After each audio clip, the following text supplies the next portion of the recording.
Hello मेरे प्यारे student, आप सभी का स्वागत है अल्फा इलेक्ट्रिक क्लासेस से। मैं अरुण कुशवाहा। तो जैसे प्यारे स्टूडेंट, इससे पहले हमने लास्ट लेक्चर नंबर 6 में बात की थी सुरक्षा, यानी सुरक्षा और सावधानियों के बारे में हमने बताया था, जिसमें हमने नंबर ऑफ टॉपिक पढ़ा था। प्राथमिक उपचार क्या होता है, प्राथमिक उपचार बताया था, और उसमें हमने बताया था प्राथमिक उपचार की कौन कौन सी विधियाँ होती है। यानी हमारा जो पहला चैप्टर था व्यावसायिक सुरक्षा एवं स्वास्थ्य, वो पूरी तरह से कंप्लीट हो चुका था। तो प्यारे स्टूडेंट, आज हम उसी चैप्टर के व्यावसायिक सुरक्षा एवं सावधानी के हम उसके एमसीक्यू क्वेश्चन करेंगे और उनके बारे में फुल डिस्कशन करेंगे, कौन सा क्वेश्चन किस टाइप से एग्जाम में पूछा गया है। तो चलते हैं प्यारे स्टूडेंट, आज का जो हम टॉपिक है एमसीक्यू क्वेश्चन के हैं। तो हमारा जो ये चैप्टर है, पहला चैप्टर था व्यावसायिक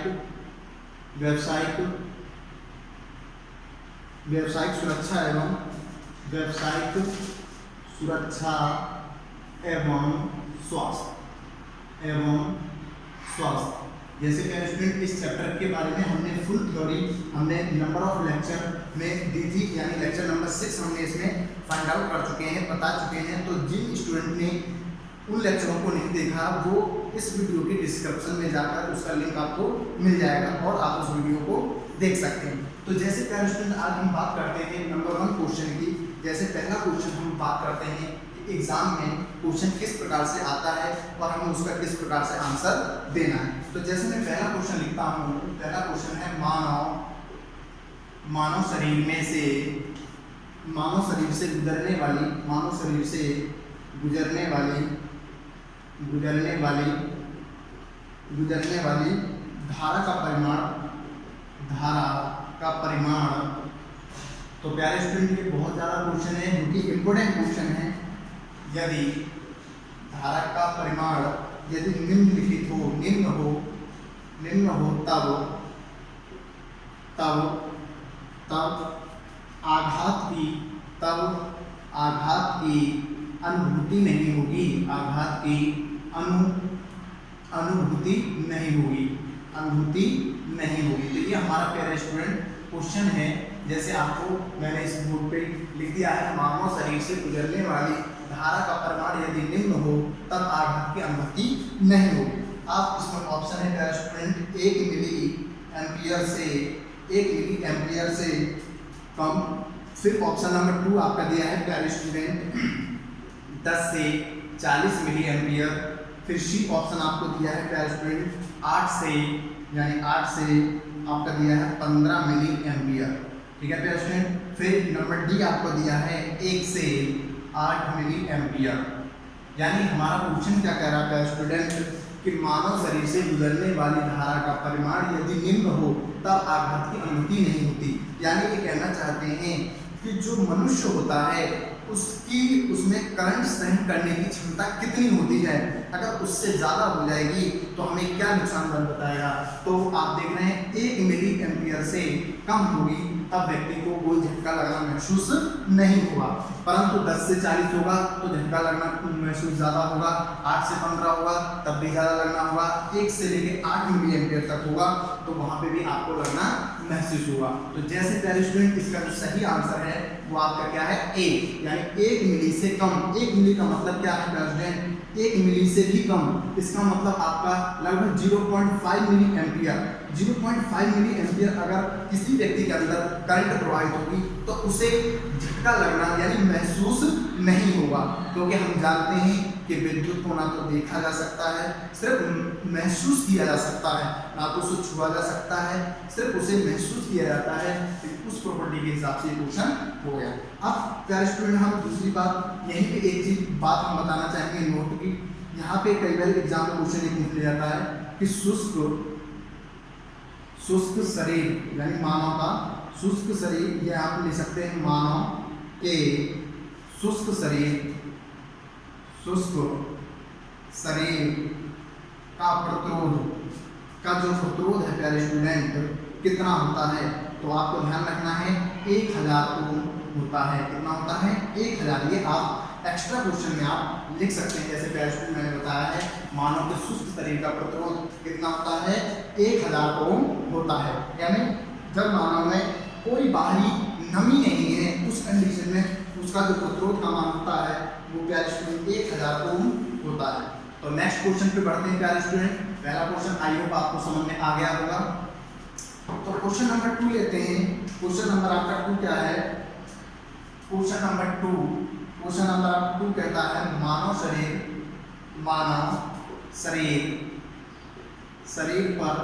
शरीर पर बिजली के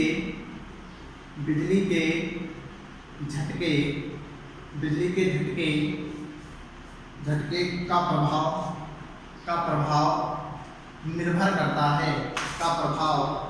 निर्भर करता है। तो जैसे प्यारे स्टूडेंट सेकंड क्वेश्चन है आपके सामने कि मानव शरीर पर बिजली के झटके का प्रभाव निर्भर करता है। तो ऑप्शन नंबर आपका है प्यारे स्टूडेंट लाइन वोल्टेज। क्या है प्यारे स्टूडेंट? Line voltage. फिर ऑप्शन नंबर 2 आपके सामने है लाइन धारा। फिर सी ऑप्शन आपके पास है प्यारे स्टूडेंट लाइन धारा और वोल्टेज। लाइन धारा और वोल्टेज। ऑप्शन नंबर सी है आपके पास वोल्टेज। और इसके बाद ऑप्शन नंबर आपका है डी उपयुक्त सभी यानी ऑल। तो जैसे कि इस क्वेश्चन में क्या होता है, मानव शरीर पर बिजली के झटके का प्रभाव निर्भर करता है। तो जो हमारी जो किसी व्यक्ति में जो करंट फ्लो होती है वो डिपेंडेंट होती है वोल्टेज के कारण। किस प्रकार में? वोल्टेज। जब तक किसी व्यक्ति में वोल्टेज नहीं जाएगा तो करंट फ्लो नहीं होती है।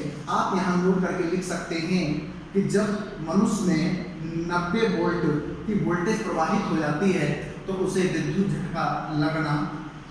विद्युत झटका महसूस होता है।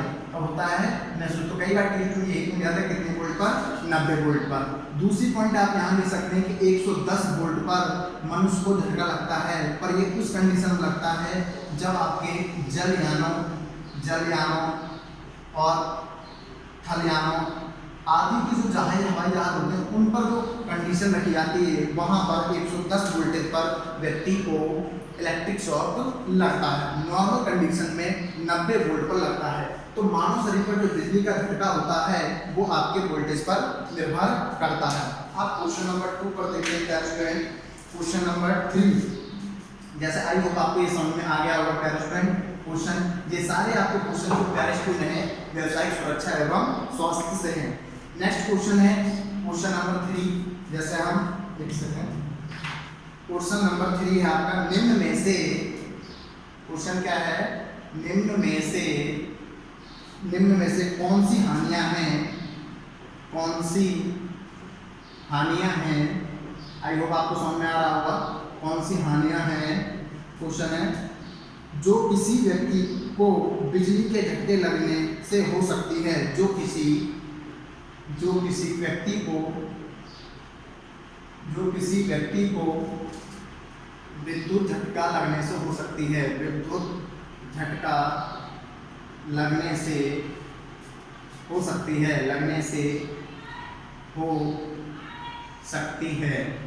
ठीक है प्यारे स्टूडेंट।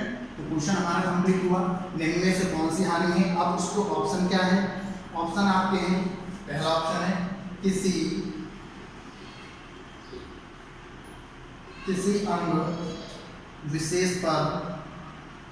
अंग विशेष पर छाले पड़ जाना। ठीक है प्यारे स्टूडेंट, पहला ऑप्शन है। दूसरा ऑप्शन आपका है प्यारे स्टूडेंट हृदय गति का रुकना।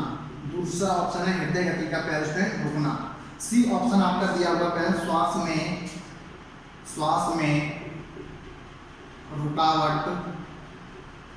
रुकावट व मूर्छित होना। अभी इसको बताएंगे प्यारे स्टूडेंट कि इसका मतलब क्या है मूर्छित होना। ठीक है प्यारे स्टूडेंट। नंबर ऑप्शन डी इसमें दिया हुआ है उपयुक्त सभी ऑल। इसका मतलब क्या हुआ प्यारे स्टूडेंट? निम्न में से कौन सी हानि है जो किसी व्यक्ति को विद्युत झटका लगने से हो सकती है। यानी जब किसी व्यक्ति को इलेक्ट्रिक शॉक लगता है तो क्या कंडीशन है। तो सबसे पहला ये वाला ऑप्शन हम देखते हैं किसी अंग पर विशेष पर छाले पड़ जाना। बिल्कुल राइट है। जब किसी व्यक्ति का अंग जल जाता है तो वो मांस जल जाता है, उस बॉडी का मांस जल जाता है और वहाँ पर छाले पड़ जाते हैं। हृदय गति का रुकना ये भी है, जैसे हमने सेफर सिल्वेस्टर विधि आपको पढ़ाई थी, उसमें व्यक्ति की हृदय गति यानी सांस लेने में प्रॉब्लम होती है, तब हम वहाँ पर प्राथमिक उपचार देते हैं। तो ये भी कुछ सही है आपका ऑप्शन। श्वास में रुकावट व मूर्छित होना, कभी कभी व्यक्ति को सांस लेने में प्रॉब्लम हो जाता है और ज्यादा कंडीशन पर व्यक्ति मूर्छित भी हो जाता है। तो इसका मतलब ये क्या है, चारों ऑप्शन आपके राइट है। इसका जो आंसर है वो क्या है आपका, ऑल आंसर इसका सही है। अब नेक्स्ट क्वेश्चन पे बढ़ते हैं, क्वेश्चन नंबर 4। तो आई होप आपको समझ में आ रहा होगा, ये सारे क्वेश्चन बहुत ही इंपॉर्टेंट हैं जो कि एग्जाम में, प्रीवियस एग्जाम में आए हुए हैं और बहुत ज्यादा आने के चांसेस रहते हैं। अब हम बात करते हैं क्वेश्चन नंबर 4 क्या है। क्वेश्चन नंबर 4 क्या है, इलेक्ट्रिक फायर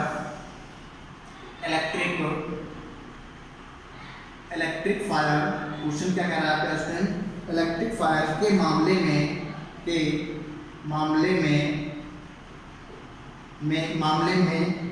निम्न का प्रयोग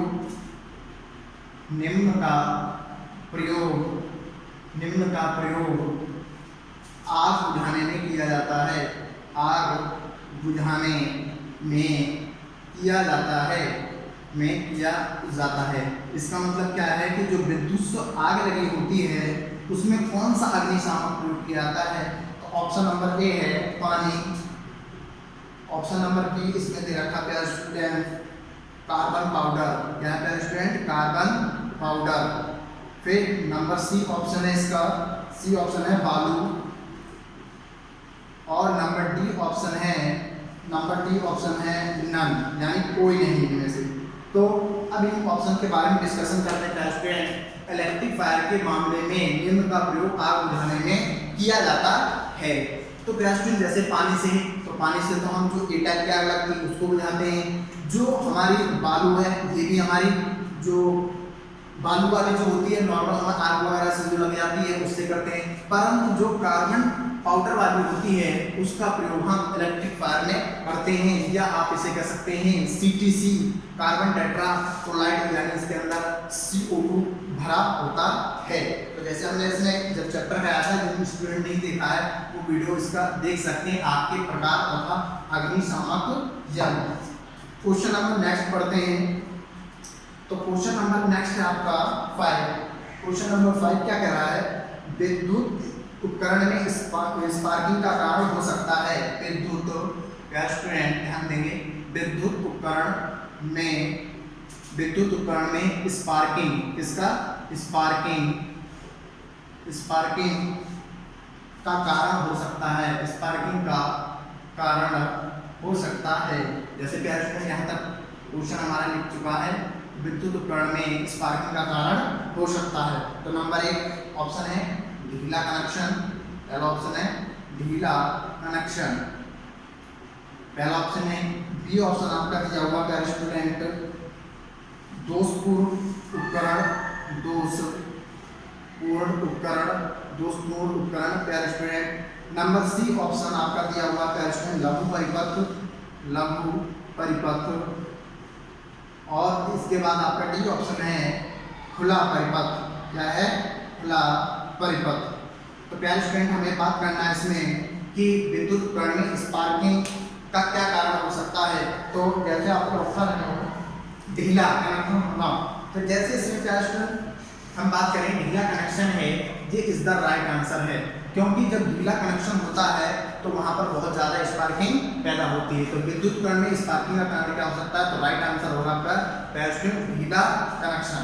नेक्स्ट क्वेश्चन नंबर 6 बात करते हैं प्यारे स्टूडेंट, सूचनात्मक चिन्ह का परिदृश्य रंग चिन्ह होता है। बहुत ही मोस्ट इंपोर्टेंट है सूचनात्मक, क्वेश्चन क्या है प्यारे स्टूडेंट, सूचनात्मक चिन्ह का परिदृश्य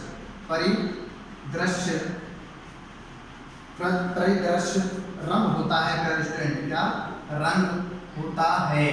यानी इसका मतलब क्या है, ऑप्शन देखिए, जो सूचना वाले जो चिन्ह होते हैं यानी इंडिकेटिंग करते हैं, वो सूचनात्मक चिन्ह का परिदर्शक रंग होता है। तो इसमें ऑप्शन क्या क्या है प्यारे स्टूडेंट, आपका पहला ऑप्शन है लाल, बी ऑप्शन है आपका प्यारे स्टूडेंट आपका इसमें क्या है नीला, नीला ऑप्शन है। सी ऑप्शन आपका दे रखा है प्यारे स्टूडेंट हरा, और डी ऑप्शन इसका है पीला। तो जैसे इसमें इसका जो राइट आंसर है प्यारे स्टूडेंट, सूचनात्मक चिन्ह का परिदर्श। परिदर्श का मतलब है कि उसमें जो दिखाने वाला जो चिन्ह है वो किसका बना होता है। तो सबसे पहले हम सूचनात्मक चिन्ह की बात करें तो ये इस टाइप से बना होता है, यानी सूचना के लिए इंडिकेट करता है। ये एक आपका आयत टाइप का है, या आप इसे वर्गाकार के रूप में कह सकते हैं कि वर्गाकार के रूप में ये बना हुआ है। अब इसमें जो होता है, जो इसके अंदर की जो पट्टी होती है, जो अंदर उसमें होता है, वो उसका प्रदर्शन होता है वो हरे कलर का होता है। तो परिदर्शक जो रंग होता है उसका आंसर क्या है, हरा। तो हरा इज द राइट आंसर इसका बेस्ट है। क्वेश्चन नंबर 7 पे चलते हैं। तो आई होप यहाँ तक समझ में आ चुका होगा आप सब लोगों को। तो क्वेश्चन नंबर आपका जो 7 है वो है ISO का तात्पर्य है। ISO क्वेश्चन नंबर 7 कह रहा है ISO का तात्पर्य है, यानी इसका मतलब क्या है कि इसकी फुल फॉर्म क्या है। तो आप सीधा इसकी फुल फॉर्म आप याद रखना है। इसकी फुल फॉर्म के लिए सबसे पहले ऑप्शन क्या दिया है, ऑप्शन देख लेते हैं। Indian standard organization and standard organisation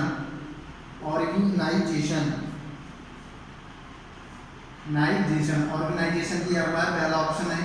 B option आपका इसमें दिया हुआ है student international organization, international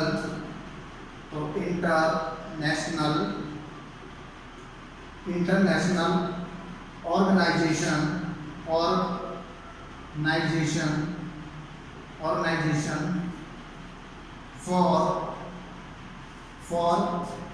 standardisation, STANDRAZATION।